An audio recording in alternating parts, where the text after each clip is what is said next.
guys, welcome to Random Thoughts Thursday. My name is Maddie Kempf.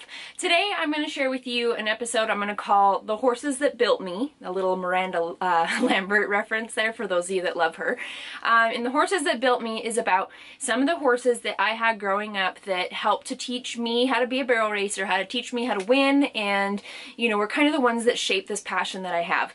Now, I want to excuse a little bit of the quality of video because this is before iPhones and things like that, when, you know, people used old school camcorders, and my dad luckily was able to find a bunch of these for me. There is some other horses, so I'm going to have to do a part 2 maybe, but we're going to have to dig a little bit into older videos even to find those. So these are some of the horses I had high school rodeoing, and before the horses I have now, kind of in my late teens and into my early 20s. So I'm going to share with you a little bit about those awesome horses.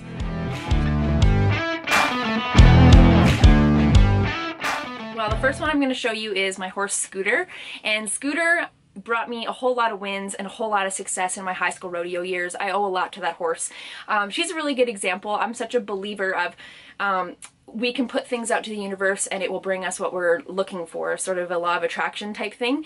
And I was 15, I think, or 14 when I got her, and I really badly wanted a cool colored horse. I wanted a mare, and I wanted her to be a barrel and a pole horse, and in a certain age range. And all of a sudden, you know, after looking for a while, this horse Scooter came along. She was kind of a chocolate palomino color. She was a mare. She fit in my age range, and she was absolutely amazing. She is such a cool horse because she's actually not bred to be a barrel horse. I couldn't even tell you her bloodlines. I think that they were more like cow horse breeding. And she was crooked kneed and kind of had a ewe-neck and was cow-hocked, like just not super well put together.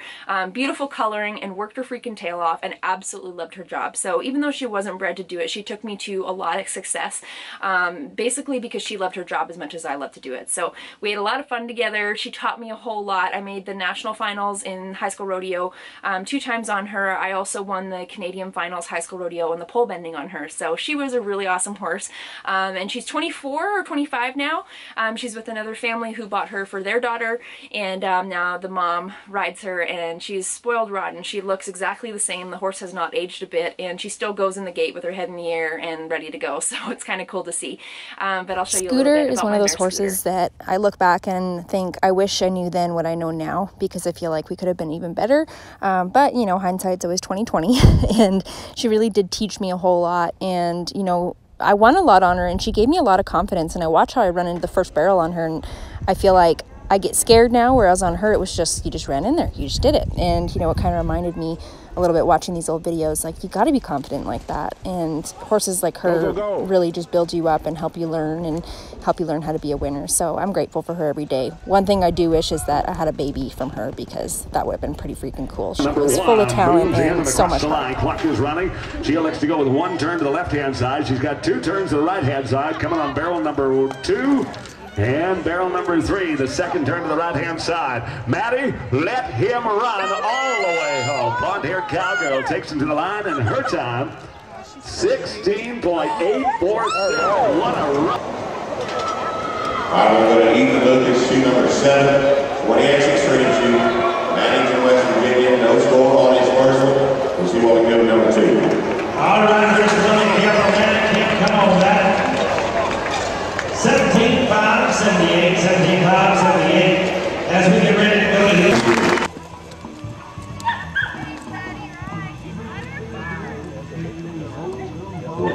All right, Maddi. Yesterday, 23-5-1-6. Yeah, she does this. You got to round that. Okay, go.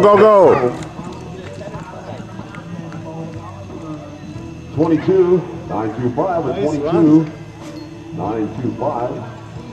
Courtney. Hey! All right, get your tickets out. Get your tickets out for the draw here in just a minute. And British Columbia counter on track right now. Cartwright Kemp, Paloma, British Columbia, 16-year-old junior. 17-950, 17-950. Once again, get out in front of the scoreboard.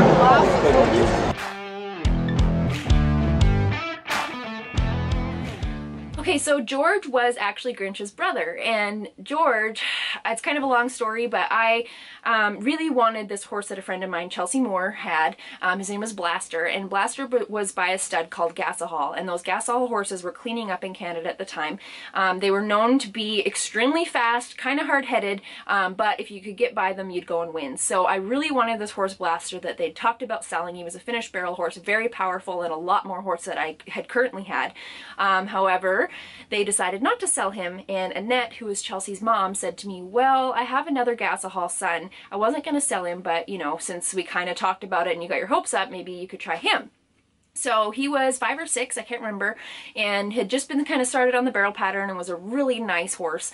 And I ended up trying him and really liking him. So although he was more of a prospect versus a finished horse, I bought him, fell absolutely in love, and was an extremely talented horse and probably the fastest horse I've ever rode. So I actually lost George in a freak accident. We still don't know what happened. He ended up with some nerve damage in his back and ended up paralyzed, is kind of the long and short of it, which was really traumatic for me. He actually died with his head in my lap, and that ruined me for a while, so I actually took a break from horses, went to the other side of the country and went and worked as a model for 2 years, and then came back and decided I was ready to get a horse again. I called Annette and she said, well, I actually have his half-sister who is Grinch. So that's how come I ended up with Grinchy. So here's a little bit about my gelding that I had named George, Grinch's brother.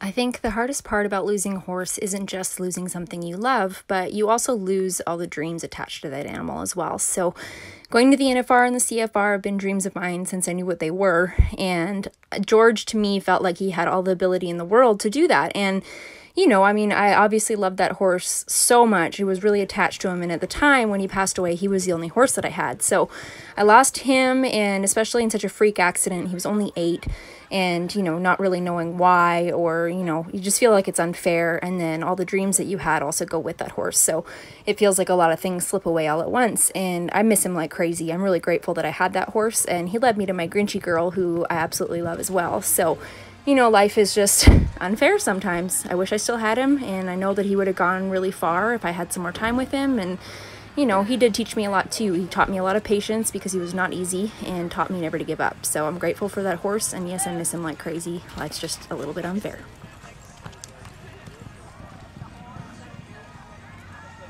Maddie's time is 17.9. Well, thanks for watching, you guys. Part of what I wanted to do this Horses That Built Me video was, I think it's kind of cool to look back and see where you started and how far you came.